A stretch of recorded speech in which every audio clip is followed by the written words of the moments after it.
Welcome back to the Humble Healer podcast. Thank you for taking time to join me today. And this is Dr. Quang Lei, a family medicine physician for those who join me for the first time.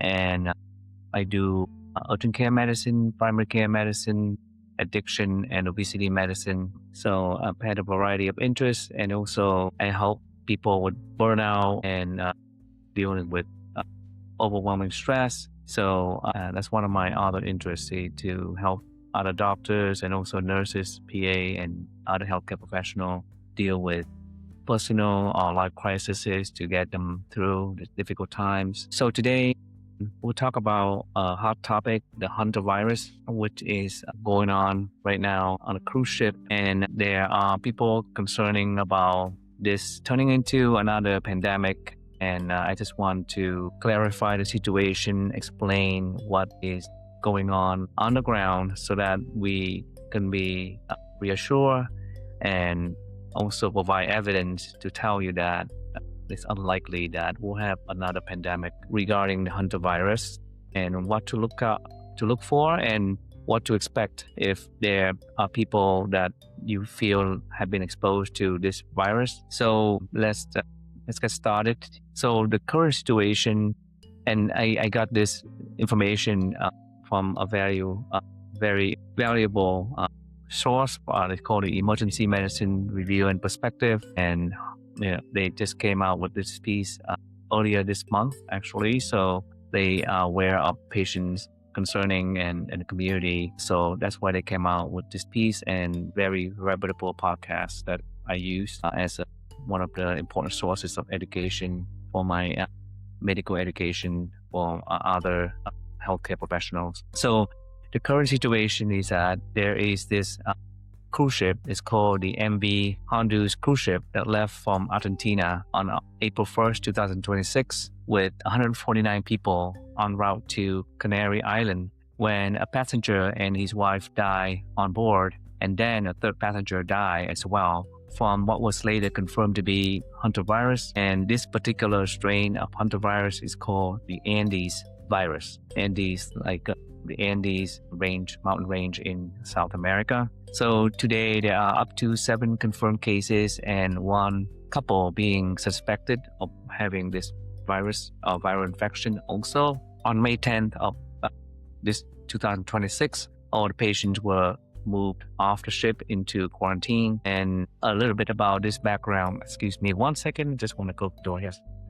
There are 2 main manifestations for this viral illness, depending on where the virus come from. And the first one is a Hanta virus hemorrhagic fever with renal syndrome. It's called HFRS. And this comes from, quote unquote, the old world, as in Europe, Asia, and Africa. And the case fatality rate is 10%, which means that 10% of the patients infected with this particular hantaviral syndrome, HFRS, die from this syndrome and this illness. And the Hanta pulmonary syndrome, which arises from the strain from the New World, the Americas, with non-specific prodrome, in which before the disease manifests, there are usually cold or cold-like symptoms, flu-like symptoms. And then this in patient affected by this HPS, Hanta pulmonary syndrome, they are followed by severe heart symptoms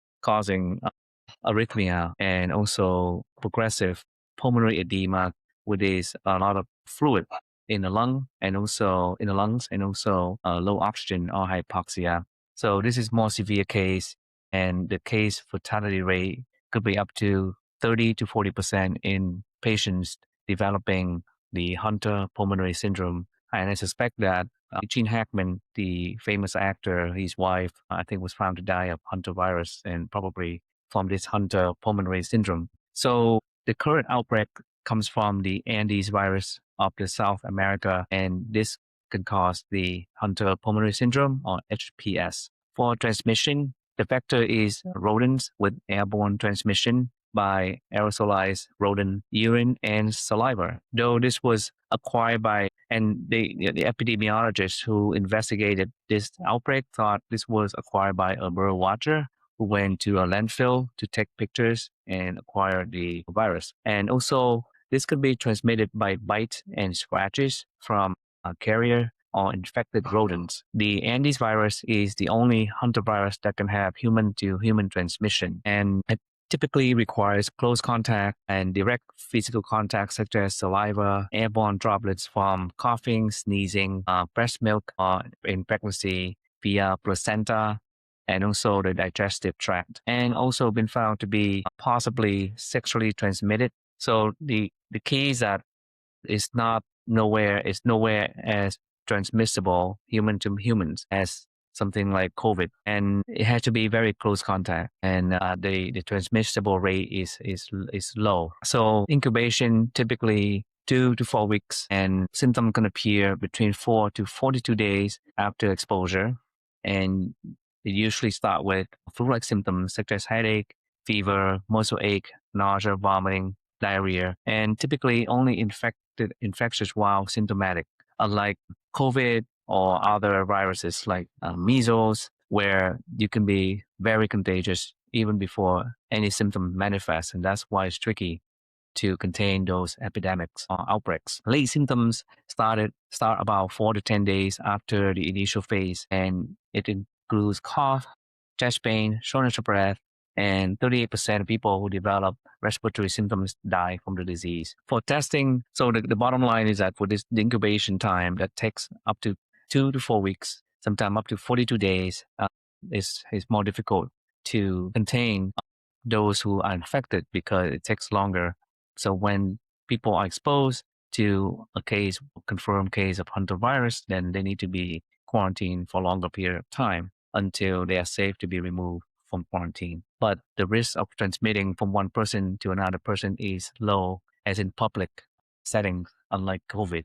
We'll talk more about that later. So for testing, the testing may be negative within 72 hours of the onset of symptoms. So as a physician and other healthcare professional, they should test the patient again if they still suspect hantaviral infection after 3 days. And you can do PCR, which is a test where it's like in COVID, they check for the viral, either DNA or RNA or IgM, immunoglobulin, and usually there is a 4-fold increase in immunoglobulin G, IgG. And if one decides to test patients for hantavirus, the Department of Public Health should be contacted, and the patient, if they appear well, and if DPH agrees, they can test the patient and send home with quarantine. For Hanta pulmonary syndrome, in those with both symptom and in direct contact with a confirmed or suspected Andes virus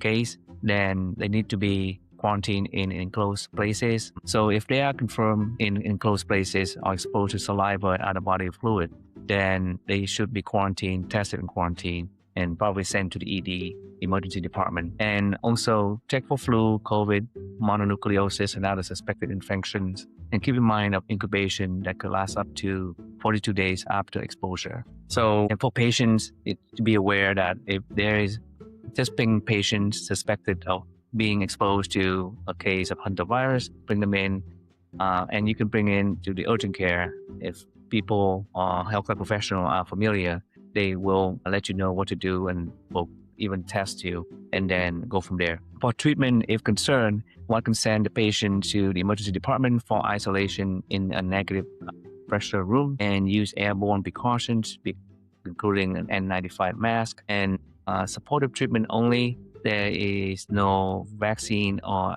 anti-hantaviral treatment. Patient with Hanta pulmonary syndrome may require intubation and medication to raise their blood pressure, or ECMO, which is a very intensive treatment to replace the heart functions and the lung functions of an individual. But if started early, it has been found that it can improve survival rate from 50, 60, or 60, 70% to up to 80%. So those are sick people that end up in the ICU. And also, there is, in terms of those who are concerned that this may become a pandemic, there is very low risk of that. There is report of hantaviral outbreaks as far back as 400 years BCE in China, but no pandemic since then or at that time. And also another factor that makes that more difficult to become a pandemic because like of COVID and flu, because the COVID and flu viruses shed a lot of viral particles before symptoms begin. But hantavirus, in case of infected with hantavirus, they only shed when they are symptomatic. So we know to quarantine them. Mutation risk is low when it was modeled in mouse research. So in order for the hantavirus to mutate to become a lot more contagious like flu and COVID, there must be multiple mutation happening in order to make that possible. And it's been over a few thousand years without that happening. So the chance of mutation is very low. So I hope that you find the information helpful and learn about this outbreak and be reassured and peace of mind about the fact that it's very unlikely that will happen another outbreak. And also provide information for your friends and family on this topic and share this podcast if you feel that could be helpful for them. Let me know if there's any comment or questions further regarding this virus and how to manage, and I'll be happy to get back to you regarding that. Take care and thank you for tuning in.